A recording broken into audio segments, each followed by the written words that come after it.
팔을 부수고 있잖아. 이러면 경찰에 신고할 수밖에 없어요. 신고? 나한테 이렇게까지 해야겠어? 내가 널 얼마나 사랑하는데. 제발 그만해요. 더 이상은 안 돼요. 이게 다 네 잘못이야. 날 버리려고 하니까 이러는 거잖아. 여보세요, 경찰서죠? 여기 아파트 주차장에서 폭행을 당했습니다. 안녕하세요, 청취자 여러분. 오늘은 비극적인 사랑을 하신 65세 김수연님의 사연을 들려드리려고 합니다. 나이 듦에 대한 외로움과 사랑에 대한 갈망, 그리고 그 사랑이 집착으로 변해갈 때의 무서움까지. 제 이야기가 비슷한 상황에 처한 분들께 작은 용기가 되길 바라는 마음으로 이 자리에 섰습니다. 저는 65세의 김수연입니다. 3년 전 남편과 사별하고 두 아이들도 모두 독립해서 저는 혼자 살고 있었어요. 물론 아이들이 자주 연락도 하고 가끔 찾아오긴 했지만 긴 시간을 혼자 보내다 보니 외로움이 크게 다가왔죠. 그러던 어느 날 아파트 주민 모임에서 한 남자분을 만났어요. 저보다 3살 많은 68세의 박상현 씨였습니다. 그는 젊은 시절 사업에 성공했다가 이혼한 후 혼자 살고 있었어요. 우리는 비슷한 처지라 그런지 금방 가까워졌고 서로의 빈자리를 채워주는 것 같았죠. 처음엔 정말 행복했어요. 함께 산책도 하고 시장도 가고 주말 여행도 다니면서 제2의 청춘을 느끼는 것 같았습니다. 하지만 문제는 우리의 관계가 자식들에게 알려지면서부터 시작됐어요. 딸이 제일 먼저 반대했습니다. 엄마, 나이도 있으신데 이제 와서 무슨 연애예요? 그냥 편하게 사시면 안 돼요? 아들도 비슷한 반응이었죠. 걱정되는 건 이해했어요. 하지만 저는 제 인생의 마지막 행복을 꿈꾸고 싶었나 봐요.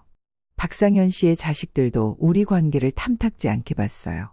특히 그의 아들은 재산 문제를 걱정하며 강하게 반대했죠. 아버지, 이제 연세도 있으신데 결혼 같은 건 하지 마세요. 재산 문제로 복잡해질 수 있잖아요. 자식들의 반대에도 불구하고 우리는 서로를 의지하며 관계를 이어갔어요. 하지만 어느 순간부터 박상현 씨의 태도가 조금씩 변하기 시작했습니다. 자식들과의 갈등이 깊어질수록 그의 불안감도 커져갔어요. 처음에는 술을 마시고 짜증을 내는 정도였습니다. 내 자식들도 날 이해 못해. 너도 나한테 너무 많은 걸 기대하지 마. 이런 말들이 잦아졌어요. 점점 그의 짜증은 저를 향하기 시작했고 통제하려는 모습도 보였죠. 매일 전화해서 어디 있는지 확인하고 누구를 만나는지 캐물었어요. 처음엔 관심이라 생각했는데 점점 그의 집착이 두려워지기 시작했습니다. 그러던 어느 날 그는 제가 자식들 말을 듣고 자신을 떠날 거라며 큰 소리를 치기 시작했어요. 술에 취해 있었죠. 너도 날 버리려고 하는 거지? 다들 날 버리려고 해. 그의 눈빛이 달라졌어요. 처음 보는 무서운 눈빛이었습니다. 제가 방으로 들어가려 하자 갑자기 제 팔을 잡아 끌었어요. 그 순간 너무 무서웠습니다. 벽에 부딪혀 넘어졌고 그제서야 그가 정신을 차린 듯 했어요. 미안해. 내가 술에 취해서 다시는 이러지 않을게. 하지만 이미 제 마음은 얼어붙어 있었어요. 그날 이후로 저는 그와의 관계를 정리하기로 결심했습니다. 하지만 그게 이렇게 큰 악몽이 될 줄은 몰랐죠. 며칠 후 딸에게 전화가 왔어요. 엄마, 그 사람이랑 만나는 거 그만두셨다면서요? 더 이상은 못 참겠더라. 잘하셨어요. 제가 그 사람 좀 이상하다고 했잖아요. 그날 밤 퇴근하고 집으로 돌아왔을 때였어요. 현관문을 열자마자 이상한 느낌이 들었습니다. 불도 켜지지 않은 집안에서 누군가의 숨소리가 들려왔어요. 오늘은 누구랑 만났어? 어둠 속에서 들려온 그의 목소리에 온몸이 얼어붙었습니다. 여긴 어떻게 들어오신 거예요? 내가 널 얼마나 사랑하는데 이렇게 끝낼 순 없어. 그는 술에 취해 있었어요. 낯선 눈빛, 떨리는 목소리. 처음 보는 무서운 모습이었습니다. 손에는 제 사진들을 들고 있었어요. 제가 언제 찍혔는지도 모르는 사진들이. 전화할 사람이 있어요.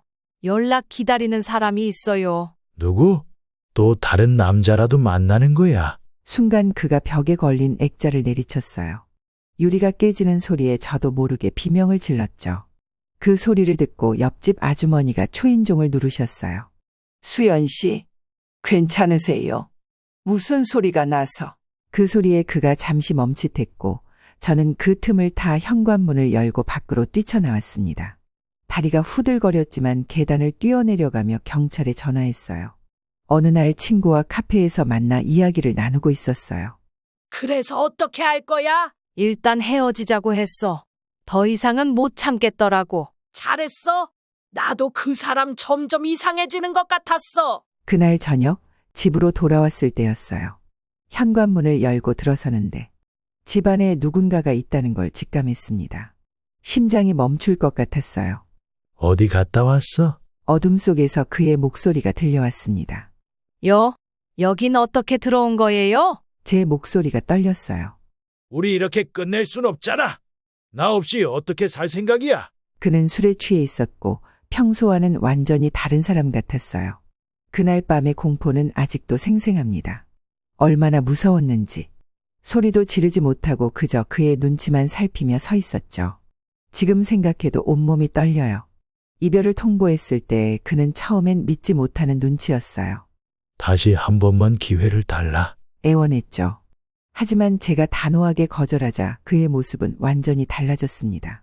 매일 밤 제 집 앞에서 기다리기 시작했어요. 끊임없이 전화도 걸어오고 문자도 보냈죠. 처음엔 사과하는 내용이었다가 점점 협박으로 변해갔어요. 너 없인 못 살아. 너도 후회하게 될 거야. 같은 말들. 어느 날 밤 갑자기 그가 제 집 앞에 나타났어요. 술에 취해 대성통곡을 하더니 갑자기 제 차를 향해 달려갔습니다. 이렇게라도 해야 내가 내 마음을 알아주겠지. 그가 차를 부수기 시작했어요. 사이드미러를 부수고 보닛을 내리치는데 손에서 피가 나고 있었지만 전혀 아픈 것 같지 않아 보였어요. 제발 그만하세요. 이러시면 경찰에 신고할 수밖에 없어요. 신고? 나한테 이렇게까지 해야겠어? 내가 널 얼마나 사랑하는데. 결국 경찰에 신고할 수밖에 없었어요. 하지만 그게 끝이 아니었죠. 그날 이후로 제 일상은 완전히 망가져 버렸습니다. 친구들과의 약속도 못 나가게 됐어요. 그가 어디서 나타날지 모른다는 두려움 때문이었죠. 매일 밤 잠들기 전에는 현관문이 제대로 잠겼는지 두세 번씩 확인했어요. 조금만 이상한 소리가 들려도 가슴이 쿵쾅거렸고요.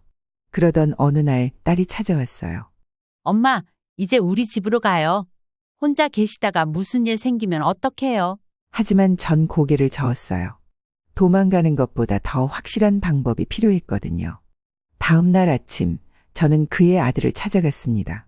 아들은 유명한 변호사였는데 아버지의 행동을 전혀 모르고 있더라고요.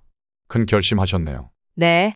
더 이상은 이렇게 살 수 없어서요. 제가 겪은 일들을 이야기하자 그는 깊은 한숨을 내쉬었습니다. 그리고 자신이 직접 나서서 이 문제를 해결하겠다고 약속했어요. 변호사인 아들의 개입으로 상황은 조금씩 나아지기 시작했습니다. 아들은 아버지를 전문의에게 상담받게 했고 저에 대한 접근도 금지시켰어요. 제가 법적 조치까지 가지 않은 것에 대해 고마워하면서 앞으로 절대 이런 일이 없도록 하겠다고 약속했죠. 시간이 지나면서 저는 조금씩 일상을 되찾아갔어요. 처음에는 심리 상담도 받았고 딸의 권유로 집 근처로 이사됐습니다. 새로운 환경에서 새로운 시작을 하고 싶었거든요. 이제 그때의 일은 먼 악몽처럼 느껴져요. 하지만 그 경험이 제게 큰 교훈을 남겼습니다. 나이가 들어서도 사랑을 할 수 있어요. 하지만 그 사랑이 집착이나 폭력으로 변질된다면 반드시 용기를 내야 한다는 것을. 청취자 여러분, 저와 비슷한 상황에 처한 분이 계시다면 부디 혼자 참지 마세요. 주변에 도움을 청하세요. 여러분의 안전과 행복이 무엇보다 중요하니까요. 여러분은 결코 혼자가 아닙니다. 긴 이야기 들어주셔서 감사합니다. 김수연님의 이야기 어떠셨나요? 오늘 들려드린 이 사연이 우리에게 주는 교훈은 명확합니다. 사랑이란 감정은 나이와 상관없이 찾아올 수 있지만 그 사랑이 진정한 것인지 아닌지를 분별하는 것이 중요하다는 거죠. 진정한 사랑은 상대방을 통제하거나 소유하려 하지 않습니다. 서로를 존중하고 이해하며 상대의 행복을 진심으로 바라는 마음이어야 해요. 집착과 강박으로 변질된 감정은 결코 사랑이 아닙니다. 혹시 지금 이 방송을 듣고 계신 분들 중에서도 비슷한 상황으로 고민하시는 분이 계시다면 주저하지 말고 도움을 요청하세요. 가족이든 친구든 전문가든 여러분 곁에는 분명 도와줄 사람이 있습니다. 나이가 들었다고 외롭다고 해서 폭력적인 관계를 참아서는 안 됩니다. 우리는 모두 건강한 사랑을 할 자격이 있고 또 받을 자격이 있으니까요. 여러분의 행복하고 안전한 노후를 응원하면서 오늘의 사연은 여기서 마치도록 하겠습니다. 구독과 좋아요 눌러주시고 다음에 더 도움이 되는 사연으로 찾아뵙겠습니다. 들어주셔서 감사합니다.